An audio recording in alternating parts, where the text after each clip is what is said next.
everyone. Welcome to another episode of Beyond the Buzz here at the Mission Network Operations Center, which is the heart of Vantis. Call it our air traffic control room, call it our mission control, whatever you want to call it. But we're going to be taking a behind-the-scenes look today at the Mission Network Operations Center that supports Vantis.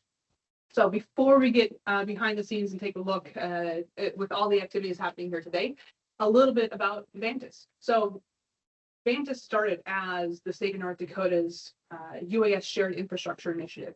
About 6 years ago, we recognized as a Northern Plains UAS test site that if North Dakota wanted to continue to lead in UAS integration, we had to solve the lack of shared infrastructure.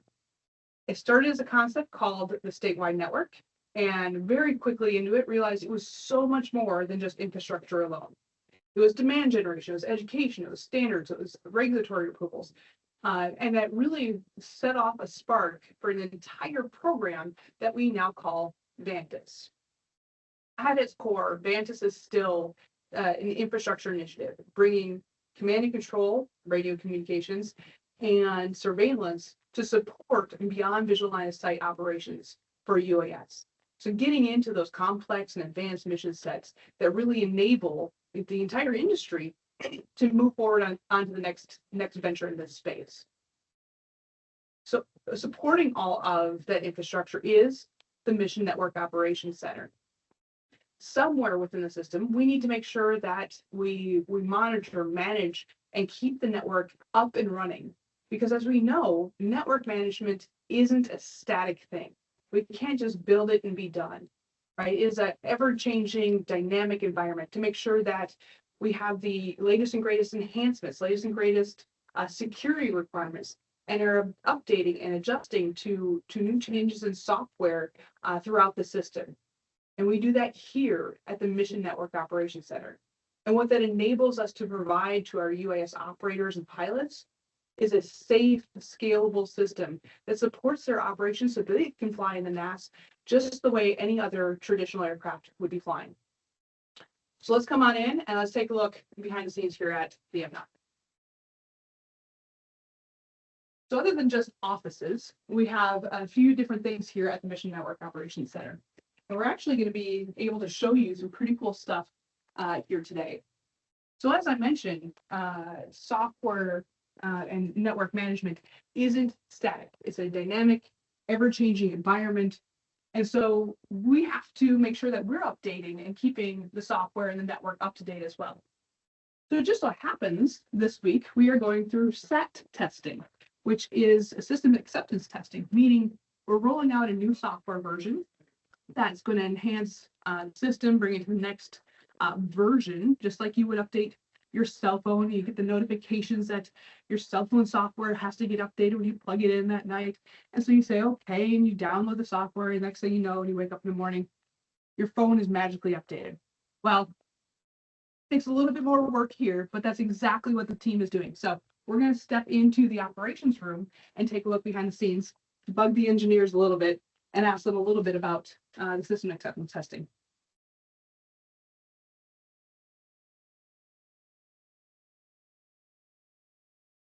So right here is our operations room. And right now, like I said, we are going through this software system acceptance testing. I told you guys I did that.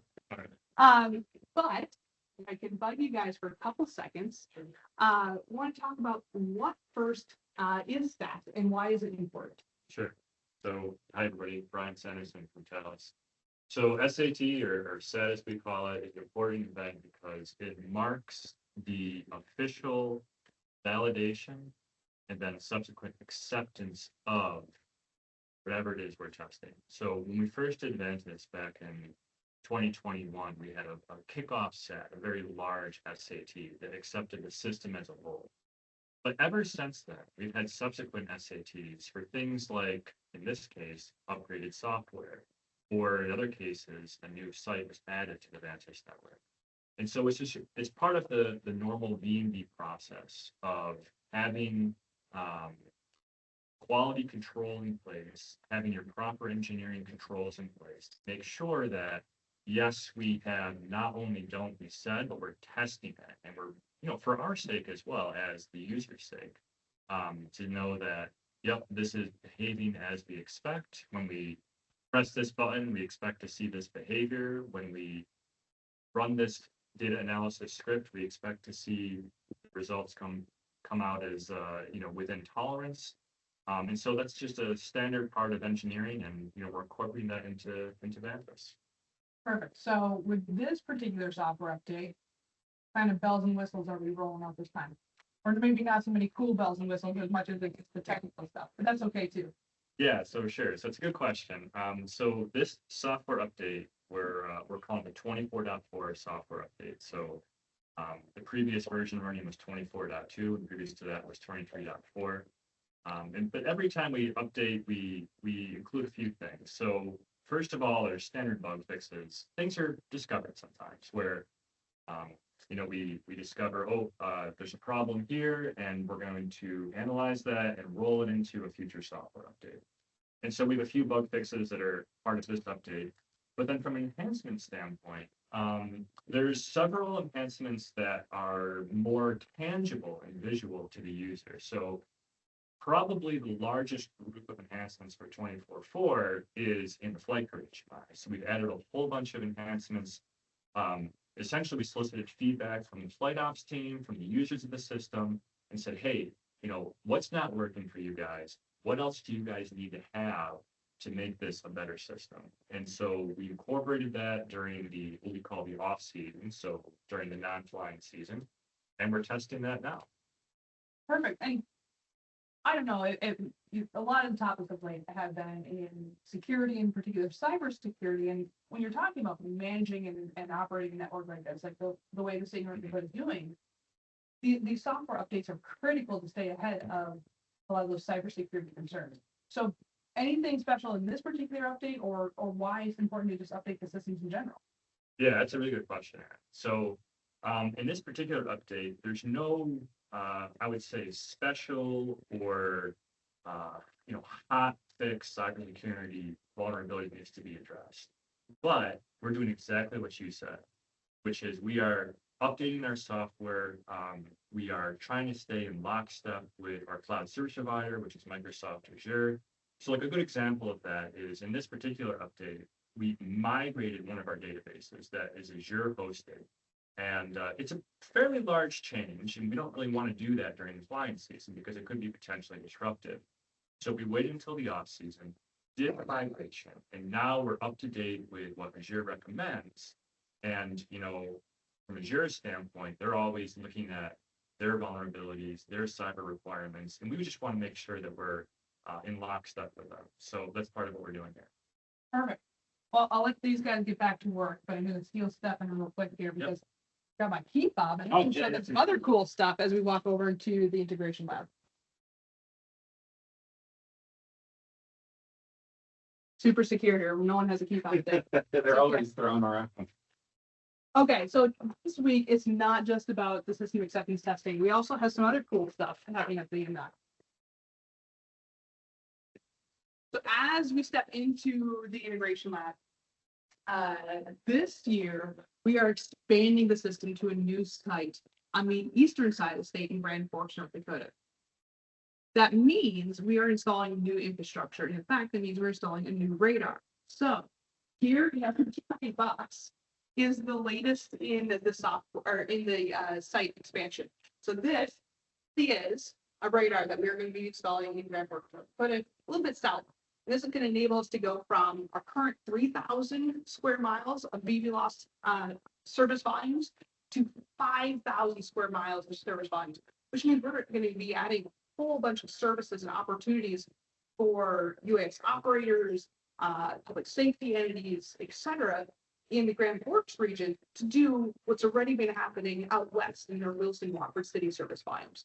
So this is an exciting enhancement as well that we're going to show you today. So not only the system acceptance testing, but we're also, like I said, giving you a sneak peek at, well, at least just the giant box that will be our next radar site. So with that, we'll head back over into the conference room. We'll talk a little bit more before we kind of wrap up today. But it is a little bit of a unique week here at Vantis. This isn't the norm. We typically are working on getting flights up and operational, But this time around, we're doing a little bit of busy work. So I'll hang out in here as they're working behind me here, but Vantis always set out to be this next generation of aviation infrastructure. And we think we're doing just that, enabling, beyond visual line of sight operations for UAS. But infrastructure is infrastructure, and unless you have people using it, it's really the use cases and the operators and the operations that make what we're doing so important. So whether it's supporting public safety, like the Grand Forks Fire Department, who has a drone as a first responder vision that they want to start enabling their fire department to be responding to those 911 calls and getting out on scene before anyone else. And I acknowledge that is happening across the country. But the complexity we have here in North Dakota is we have wide open, uncontrolled airspace, which means we have to protect not only from the controlled and the known users, but all the traditional aircraft users that aren't broadcasting ADSB, that don't have a transponder, and that's fine. We want to ensure that they have equal access to the airspace as these new entrants come into the airspace as well. It's a big challenge to solve, but we think it's very important because we're also simultaneously enabling a whole bunch of public safety and commercial operations missions. We talk about, ROI has been a topic of interest lately, and what we enable within the software and within the systems definitely is, some direct ROI. But for us, being a state network, it is those indirect ROIs. It is the enhancements by having more public safety, equipping, like I said, fire departments, police, other law enforcement, or Department of Emergency Services to do their missions by leveraging this really powerful tool in the toolbox that is drones. Other ROIs, we're adding services to our rural communities.